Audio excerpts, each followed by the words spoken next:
एक व्यक्ति के मन में वैराग्य उत्पन्न हो गया। उसने मन ही मन सोचा कि अगर मैं किसी बौद्ध मठ में चला जाऊं तो जरूर अलौकिक ज्ञान प्राप्त करके ही रहूंगा। दूसरे दिन वह व्यक्ति गया जी मठ के लिए रवाना हो गया। कुछ दिनों बाद वह गया जी मठ पहुंच गया। उस समय महात्मा बुद्ध विशाली में थे। वह व्यक्ति कुछ ही दिनों में मठ के कठोर नियमों से उब गया। उसका मन अब मठ में नहीं लग रहा था। वह तो दोबारा उसी वातावरण के बारे में सोचता रहता था जो वातावरण वह अपने शहर में छोड़कर आया था। वह अब वापिस अपने शहर जाने का मन बनाने लगा। तभी उसे बुद्ध के शिष्यों से पता चला कि कुछ ही दिनों में महात्मा बुद्ध गया वापिस लौटने वाले हैं। उसने सोचा कि महात्मा बुद्ध के दर्शन कर ही लिए जाएं, जिसके लिए वह अपने घर से इतनी दूर आया है।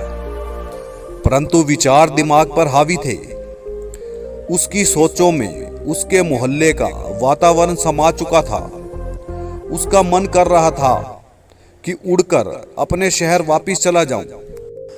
आखिर कुछ दिनों बाद महात्मा बुद्ध गया जी आ गए।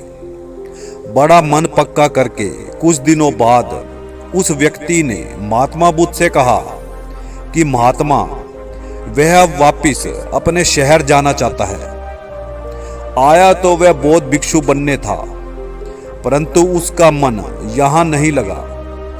कृपया उसे वापिस उसके शहर जाने की आज्ञा दी जाए। महात्मा बुद्ध बोले, केवल इसलिए तुम ये मठ छोड़ना चाहते हो कि तुम्हारा यहाँ मन नहीं लगा, परंतु उस समय की सोचो कि जब तुमने मन ही मन सोचा था कि एक बार मैं मठ पहुंच गया तो अलौकिक ज्ञान प्राप्त करके रहूंगा। अलौकिक ज्ञान प्राप्त करने का तुम्हारा उद्देश्य कहाँ गया? क्या तुम अपना उद्देश्य भूल गए?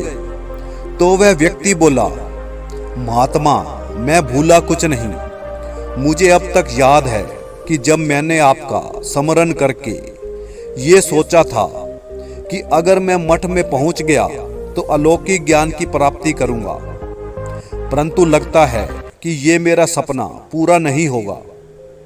मुझे वापिस जाना ही पड़ेगा। तो महात्मा बुद्ध बोले, सोच लो, जब तुमने मुझे स्मरण किया तो मैंने दूसरे ही दिन तुम्हें अपने मठ में आने के लिए तैयार कर लिया। परंतु ये भी सोचो कि तुमने मठ में आने का अवश्य सोचा था, परंतु जाने का नहीं सोचा था। वह व्यक्ति एकदम खामोश उस पल को सोच रहा था कि जब उसने सोचा था कि मैं मठ पहुंच गया तो अलौकिक ज्ञान प्राप्त करूंगा, परंतु वापसी का उसने सोचा ही नहीं था। अब वह व्यक्ति बोला, महात्मा, आप बिल्कुल ठीक कह रहे हैं। मैंने आने का तो सोचा था, जाने का नहीं सोचा था। तब महात्मा बुद्ध बोले कि जब तुमने जाने का सोचा ही नहीं तो तुम जा कैसे सकते हो? उस व्यक्ति की आंखें अब महात्मा बुद्ध से मिली। महात्मा बुद्ध मंद मंद मुस्कुरा रहे थे कि अचानक वह व्यक्ति महात्मा बुद्ध के पैरों में गिर पड़ा और बोला, महात्मा, मुझे मेरी मंजिल मिल गई है। मुझे अपनी शरण में ले लो। साथ ही वह जोर जोर से बोल रहा था, मैंने आने का तो सोचा था, परंतु जाने का नहीं।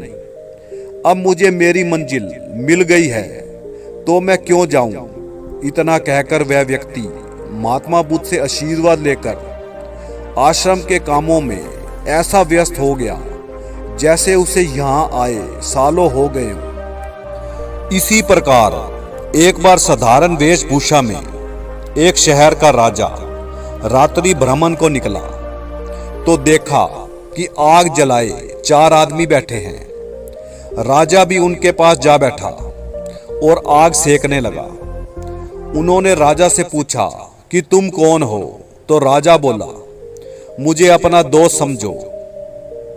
राजा फिर बोला कि तुम कौन हो? तो वे बोले, अब दोस्त बोल ही दिया है तो हम बताते हैं, हम चोर हैं और आज रात राजा के खजाने को लूटने की तैयारी कर रहे हैं। राजा बोला, तुम्हें डर नहीं लगता?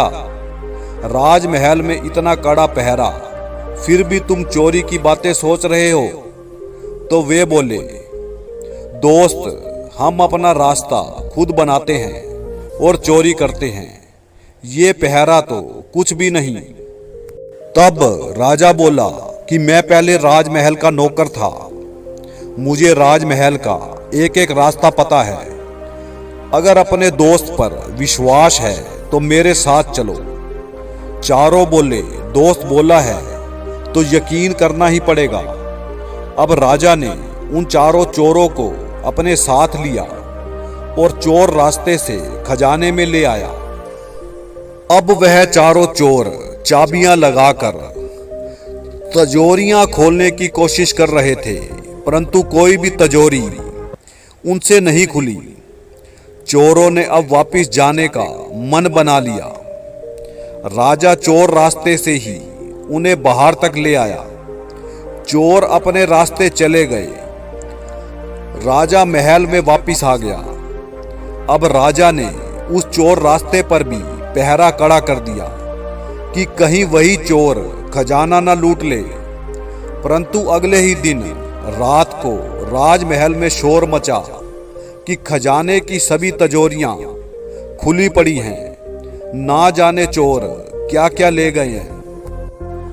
राजा हैरान था कि चारों किस रास्ते से आए होंगे। राजा सोच रहा था कि इस चोरी में वे चारों चोर तो हो ही नहीं सकते, क्योंकि एक भी तिजोरी उनसे नहीं खुली थी। ये चोर कोई और होंगे। सुबह दरबार लगा हुआ था। चोरी की समीक्षा हो रही थी कि चोर किस रास्ते से आए होंगे जो इतने कड़े पहरे में भी तिजोरियां लूट कर ले गए।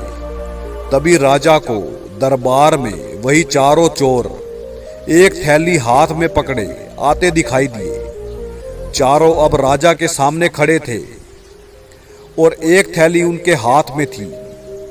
राजा और चोर एक दूसरे को पहचान चुके थे। राजा बोला कि चोरी तुमने की है? तो वे बोले, राजा, जब तुम चोर रास्ते से हमें खजाने की तरफ ले जा रहे थे, पहचान तो हम उसी समय गए थे कि तुम राजा हो, परंतु हमने तुम्हारे सामने एक भी तिजोरी नहीं खोली, क्योंकि हमने आपको बोला था कि हम अपना रास्ता खुद बनाते हैं।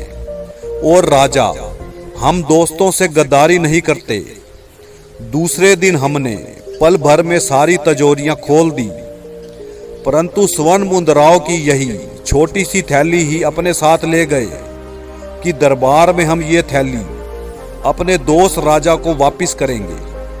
राजा चोरों का अपने प्रति विश्वास देखकर बड़ा खुश था। चोरों ने अब राजा को स्वर्ण मुद्राओं की वह थैली वापस कर दी और जाने की आज्ञा मांगी। एकाएक राजा अपने सिंहासन से उठा और उसने चारों चोरों को गले से लगा लिया और बोला कि तुमने दोस्ती की मिसाल कायम की है। चोरों ने राजा से दोबारा वापस जाने की आज्ञा मांगी तो राजा बोला, जब तुम ये सोचकर आए थे कि हम राज दरबार अपने दोस्त के पास जा रहे हैं, परंतु तुमने अपने दोस्त को छोड़कर वापसी का नहीं सोचा। जब तुमने वापसी का सोचा ही नहीं तो तुम अपने दोस्त राजा को छोड़कर वापस कैसे जा सकते हो? इतना कहकर राजा फिर बोला कि तुम्हारे जैसा दृढ़ निश्चय वाले दोस्त मुझे मिल ही नहीं सकते। मैं तुम्हें तुम्हारे कबीले समेत अपने शहर में बसने की अनुमति देता हूँ कि तुम सब एक सभ्य नागरिक बनकर अब इस राज्य की रक्षा करोगे। इतना कहकर राजा ने फिर से चारों चोरों को अपने गले से लगा लिया। महात्मा बुद्ध बोले, दृढ़ निश्चय करने वाले लोग अपना रास्ता खुद चुनते हैं और दोस्तों से कभी गद्दारी नहीं करते। बड़े से बड़ा लालच भी उन्हें अपने ईमान से डिगा नहीं सकता। आपको ये कहानी कैसी लगी कमेंट में लिखकर अवश्य बताएं। धन्यवाद।